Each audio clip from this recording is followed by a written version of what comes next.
You'd settle down, please. The world imposes upon us certain fundamental dilemmas. We do not know why we are here, or what our role in life should be. The circumstances in which we find ourselves seem at times comfortably familiar, and yet at others terrifying and alien to our deepest feelings. Worry and anxiety constantly plague us, yet the thought of life ending fills us with huge alarm. We are avid for more life, even though we know that it will be filled with difficulty and anguish. In our relations with people, we find it impossible to decide how much we should do for others and how much we should do for ourselves. Often our enjoyment seems obscene in the face of so much suffering, and peace impossible in the face of so much of the world's agony. We stand between the two in acute state of bewilderment. As part of our human nature, we are racked by desires for things and achievements which are entirely beyond our reason. And the fulfillment of many of the desires which could be satisfied so often jars against our sense of right behaviour.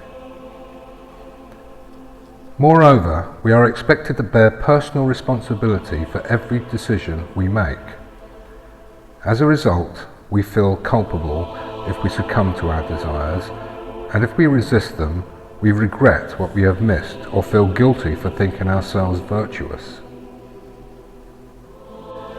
When we consider all of these issues, it becomes clear that we are both into circumstances full of personal and ethical dilemmas, ones that are totally insoluble. As human beings, we are trapped between our natural emotions and the absolute demands which life makes on us. Only a very assured and one suspects insensitive person can see the human condition as one which is other than agonized. There are broadly two ways in which we can meet these disturbing facts. One is to put them at the back of our mind and turn to matters which are less difficult and taxing. The other way is to face the facts directly and try to create out of their contradiction some kind of positive response. In varying degrees and in various times, most of us do both of these things. We partly avoid what troubles us and are in part involved. We float on the surface of life, and yet at times we are concerned with its deepest and most perplexing issues. We try to come to terms with the choices we are forced to make by these situations. Our sense of well-being is disturbed by the awareness of crisis. We survive by deadening our feelings, by drifting in a trance of casual pleasure in expectation of a repeat of which fills a void within us and dulls some of the discomfort of its ache. Dealing with the awareness of suffering is a matter not so much of morality as of sensibility, of how we temper this by constant thought of the contradiction between knowledge of our current horror and our peace of mind. We desire pleasure. We seem to need it if we are to survive. Yet how much pain should we feel? How much should we allow in and how much to shut out? How far, with the knowledge of evils engraved on our minds, can we enjoy our good fortune? All these are questions asked and answered in our day-to-day existence, even though we are not conscious of their being asked, even if our responses are the quite arbitrary ones which show themselves in action, or its lack of action. At times we are appalled that we are unfeeling enough to live and witness what we see, to ignore what it seems we have to ignore if we are to survive. Anyone with true sensitivity would surely find this unendurable. We feel we should be shaken to our roots, yet the fear of the pain and the uncertainty of any dramatic change in the way in which we live holds us back from drastic action. The dilemma is made particularly intense in our own time. Through instant communications, we are made aware of suffering in every disaster-stricken corner of the earth. Never before has there been such a complete and constantly presented world picture of human misery. In this bombardment of our senses, it is natural to wish to withdraw into the protecting shell of ourselves. We cannot escape the fact that all our enjoyment is experienced in the face of the known agony of others. It is an enduring truth which shadows the thoughts and feelings of all those who are sensitive to the reality of the human condition. However much we fret over and dramatize the pain and agony of others, we know that it is not our agony, but theirs. We cannot help but draw comfort from the fact of our own advantage in this. It so often seems that the circumstances of the world are unable to satisfy the desires both for our own fulfillment and for the good of the world itself. It is as if there is between those circumstances and us a serious misfitting. Our souls cry out for what cannot be met or provided. This profound and disturbing sense of inadequacy and failure is an inevitable part of our condition. Our nature and the nature of our existence appear to be in contradiction.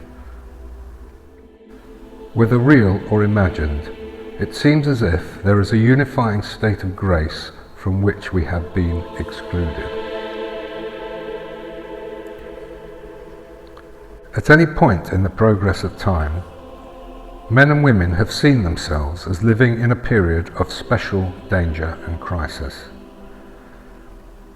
Despite the tragic nature of history, we tend to extract from it what is romantic and suppress what is awful. In this way, past agonies fade in the memory of the past. Yet the human crisis, at its most profound level, is constant. Our mortality alone ensures that this is so. It is our existential condition. It appears that the greater the prosperity, comfort and apparent absence of immediate danger, the more we are diverted from certain fundamental issues. In times of direct and tangible crisis, the impact is forcefully apparent. It is suffered within a general agony. The reaction to its pain can act like an antidote. It strengthens purpose and creates a kind of harsh, relentless meaning. In our relatively peaceful part of the world, the crisis of our own time is heard about, but not experienced. We are aware of its horrors, yet are not involved in them. What happens elsewhere could be a drama, a fiction that we observe without participation. Yet, we are in crisis. The particular and baffling difficulty we face is that it is neither immediate nor tangible. On the surface, and if we take care to avoid volatile issues of situations, peace and contentment seem to be within our grasp. Many of us now have greater access to material things and enjoyments than ever before. An order, a stability seems to exist. The nature of the danger of our time is obscured by what is apparently pleasant and secure. Yet the crisis which faces us as human beings is ever present and constant. The intervals of peace and prosperity are no less significant in the general unfolding of man's destiny than times of intense conflict and war. In fact, it is during this slackening of awareness, this relaxation of attention, that the seeds of the next cataclysm are planted. It is, of course, part of human beings to wish to enjoy our humanity, and at the very best a kind of ingratitude to reject utterly the opportunity of doing so. We are once again caught between two incompatible demands, that of the feeling of well-being about life and distress over its manifold ills. In the space we inhabit, between the enjoyment of our own condition and the disturbing knowledge of what happens and threatens elsewhere, we are both uneasy and confused. Thank you for your attention.